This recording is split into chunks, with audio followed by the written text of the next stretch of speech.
Breaking news as we are coming to you this Saturday night. I'm Jenny Montgomery. And I'm Barkley Bishop. Thanks a lot for joining us. A Columbia County deputy is dead, another injured after a suspect opened fire on them around 6:30 this evening.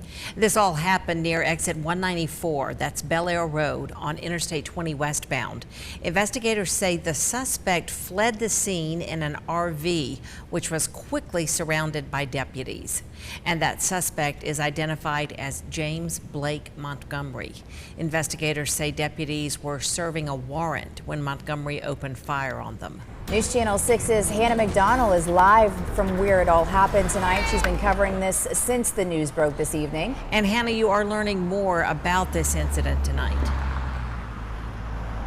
Barkley, Jenny, that's right. I'm here on Bel Air Road, right on the bridge of I-20 on westbound. As you can see, there are still a bunch of cop cars. I-20 westbound and east are both closed off. They are diverting cars going different directions.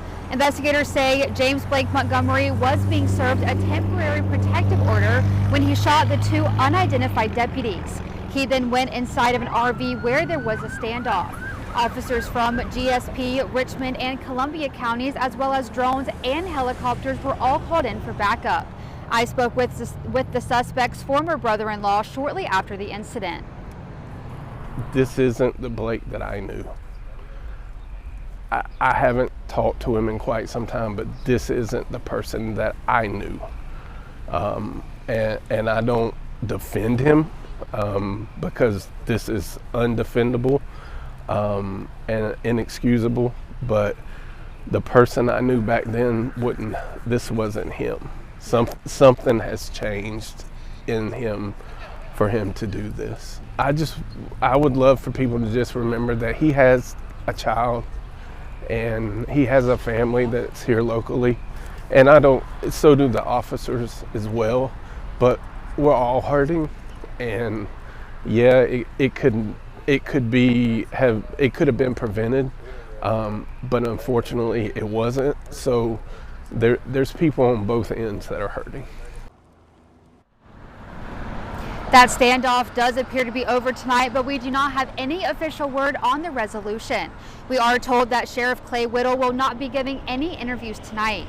We are hoping to hear from him sometime in the morning to get that information, as well as the identities of the two deputies who were shot and the condition of the one who survived. Tune in to Good Morning Augusta tomorrow at 7 a.m. and stay with WJBF.com for the latest. Live in Columbia County, Hannah McDonald, WJBF News Channel 6. All right, Hannah, thanks so much. And as you can imagine, reaction to this terrible news is pouring in from across the state of Georgia right now, including from Governor Brian Kemp. He issued a statement tonight saying, quote, "As they remain in our hearts and prayers, we're also painfully reminded of why those who wear a badge have more than earned our enduring respect and appreciation," end quote. You can read his full statement on WJBF.com. Augusta Mayor Garnett Johnson also reacting to the news tonight. The mayor says he is heartbroken and praying for the Columbia County Sheriff's Office and our neighbors in Columbia County. He says our prayers are with the families of the fallen, the entire Sheriff's Office, and all who are grieving this unimaginable loss. We honor their sacrifice and pray for the difficult days ahead. Several other law enforcement agencies are offering prayers and support for the deputies and their families and the entire Sheriff's Office tonight. You can read all of those on WJBF.com.